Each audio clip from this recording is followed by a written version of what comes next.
Welcome back to Superbly Said Advanced English Vocabulary and Phrases.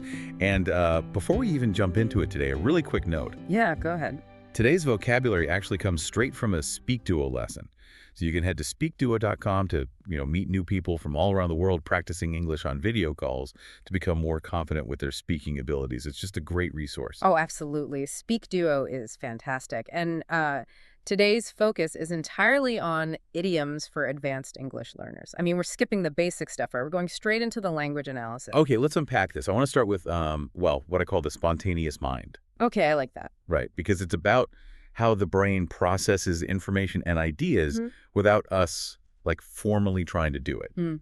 And the first phrase is, it's pick something up. Yeah, to pick something up, which basically means to collect, notice, or learn something casually. Casually being the key word there. Right, exactly. Because if you compare it to a word like study or, learn, there's a huge nuance difference. Because studying is, it's active. Right. Studying requires formal, structured effort. You sit down, you open a textbook, but picking up implies this natural, casual acquisition. You're just in an environment, like hearing a regional dialect, and you just absorb it. Like a sponge. You're not trying. So for our listeners, if you're taking, say, the IELTS exam, like speaking part 2, and you have to describe a skill. Oh, that's a perfect application. Yeah. Instead of saying, I studied cooking, which sounds, a bit robotic, you could say, I didn't take formal classes. I just picked up a few cooking tips from a colleague. Wow. Yeah, that immediately tells the examiner that you understand how natural English works. Right. Which actually moves us from spontaneously acquiring external knowledge to, generating internal thoughts. The things that just pop into our heads. Exactly. And that brings us to cross your mind. Ah, to cross your mind. Meaning to occur briefly as a thought or idea. But wait, why wouldn't I just say, I pondered it or I considered it? Because pondering is active and it's prolonged. If you're pondering something, you're rubbing your chin and really thinking about it. But doing the work. Right. But if something crosses your mind, it's fleeting. It's totally passive and highly unexpected. It's like it literally walked across the room of your brain and left. That's exactly it. So in a work scenario, if I'm talking to my boss, I wouldn't say I pondered a change for 3 days, but I could say it crossed my mind that we could change the blueprint, but I decided not to act on it. Yeah, it shows it was just a quick spark. And what's fascinating here is how these phrases perfectly capture the passive background processing of the human brain. They really do. But, sometimes passive thoughts turn into prolonged situations, and then the emotions start to build up. Oh, definitely. They reach a boiling point. Right, an emotional tipping point. Which brings us to the phrase, fed up with something. Yes. To be fed up with something means you are annoyed, tired, or frustrated with the situation. But we really need to compare this to just being annoyed. Because they're not the same thing. Not at all. Annoyed is a temporary, mild irritation. Someone cuts you off in traffic, you're annoyed. But fed up is deeper. Way deeper. Being fed up with implies a threshold has been crossed after enduring something unfair or repetitive for a really long period of time. I've seen this in the workplace so many times, explaining to management that the team isn't just annoyed. They were fed up with constant delays and stagnant wages. Exactly. It means they are at their breaking point. And when someone is completely fed up, what is the required action? Right. You have to do something about it. You have to bring them back to baseline, which is our next phrase. To sober someone up. Wait, sober them up? Like from alcohol? Well, yes, literally. But metaphorically, it means to help someone become calmer or more sensible, often after extreme excitement or agitation. Oh, okay. But how is that different from just, calming someone down? Calming down addresses just the emotion, take a deep breath. But sobering up is stronger. It means snapping someone out of an irrational, destructive, or wildly hyper state. Bringing them back to reality. Exactly. Back into clear-headedness. So if I have a colleague who's just furious, ready to storm into the boss's office and quit. Right. They're acting intoxicated by their anger. Yeah. I'd pull them aside, maybe get them some water, take a walk to sober them up before they do something destructive. Perfect example. You're bringing back their logic. And, in the workplace, you really need your logic to navigate things like, deception. Oh, yes. Here's where it gets really interesting. Because sometimes that frustration comes from people just acting dishonestly. The workplace intrigue. Right. So let's look at the life cycle of uncovering deception, starting with ulterior motive. An ulterior motive, that's a hidden reason behind someone's action. Now, I hear people say hidden agenda a lot. Are they the same? Well, they're similar, but a hidden agenda usually implies a broader systemic or group-level plan. Like a corporation has a hidden agenda. Right. But an ulterior motive is usually highly personal. It's a singular, selfish reason behind what looks like a generous act. Oh, like when a colleague praises you loudly in front of everyone and then immediately asks you for a favor. Yes. You instantly suspect an ulterior motive. Or, a CEO makes a sudden charitable donation right before a scandal breaks. They're trying to look good for a selfish reason. So once you suspect that motive, you start looking for clues. And when you find them, you are, well, onto someone. To be onto someone, meaning you are aware that someone may be hiding something or being dishonest. But is that just being suspicious? Not quite. Suspicion is just a feeling of doubt. Being onto someone means you figured out the deception. You have proof. Like you caught them in the act. Exactly. You noticed the inconsistent stories or, altered documents. So like a senior auditor. They don't just feel weird about the numbers. They notice the subtly altered financial documents, and they are finally on to the dishonest employee. Yes, they have the evidence. And once you're on to the deception, you need to reveal that truth to everyone else. Which means you need to throw light on something. To throw light on something means to make something clearer or easier to understand. But why not just say explain, like I explained it? Because explaining is general. You can explain how to bake a cake. But to throw light on implies illuminating a previously dark, deeply confusing, or deliberately hidden mystery. Oh, wow. It's like turning on the flashlight in a dark room. Exactly. It's uncovering a secret. So for an IELTS scenario, you can say newly declassified documents threw light on a complicated historical event. Or a technician's error report throws light on why the system kept failing. It reveals the hidden problem. That makes total sense.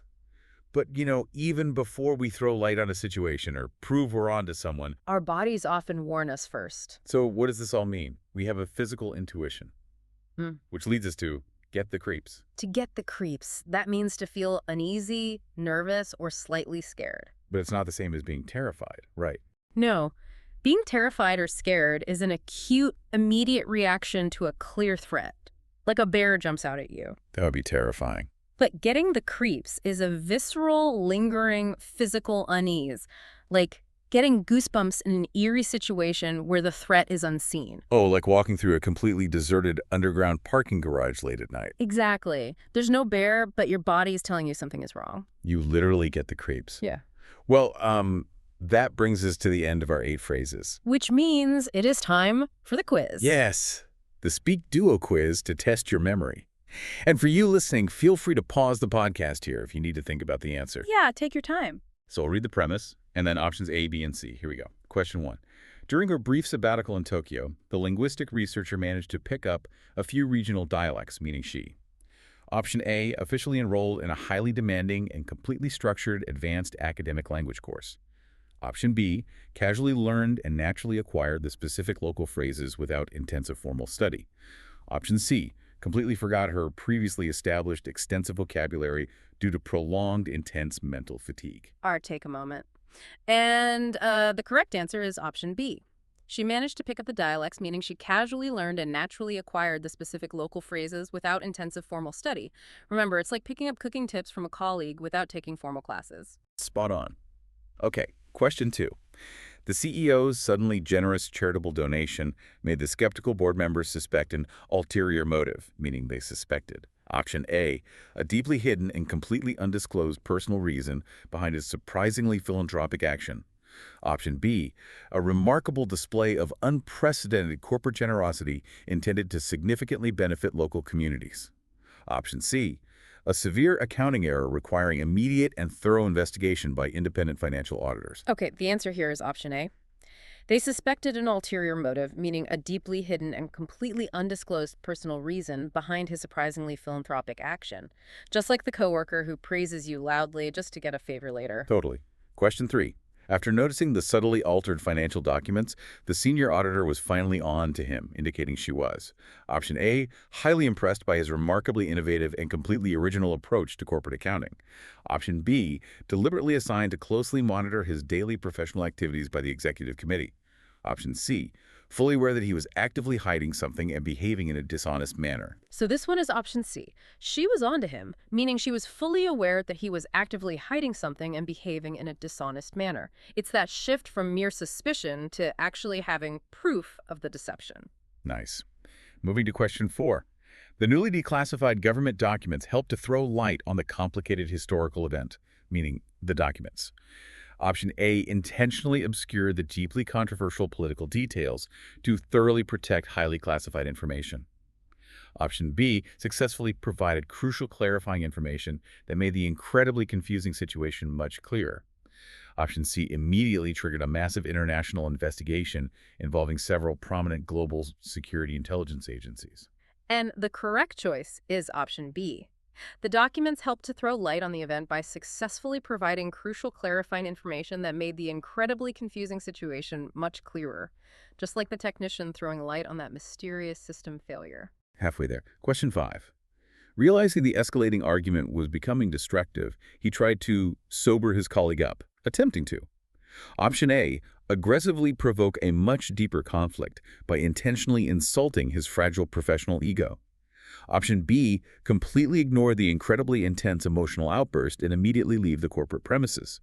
Option C, successfully help the extremely agitated individual become significantly calmer and much more sensible. The answer is option C. He tried to sober his colleague up to successfully help the extremely agitated individual become significantly calmer and much more sensible. Think about pulling that frantic coworker out of a hyper-agitated state before a big meeting. All right. Question 6. Having endured 3 years of completely stagnant wages, the experienced workers were fed up with management, meaning they were. Option A, intensely annoyed, deeply tired, and profoundly frustrated with the incredibly unfair ongoing situation. Option B, remarkably satisfied with the recently implemented comprehensive corporate healthcare and wellness benefits package. Option C, secretly negotiating highly lucrative employment contracts with a severely aggressive rival international corporation. This one is option A. They were fed up with management, meaning they were intensely annoyed, deeply tired, and profoundly frustrated with the incredibly unfair ongoing situation. It's the difference between mild annoyance and hitting a true breaking point. Almost done. Question 7. While reviewing the terribly flawed architectural blueprints, a highly unconventional solution suddenly crossed her mind, meaning it. Option A required several weeks of intense collaborative brainstorming and rigorous mathematical structural stress testing.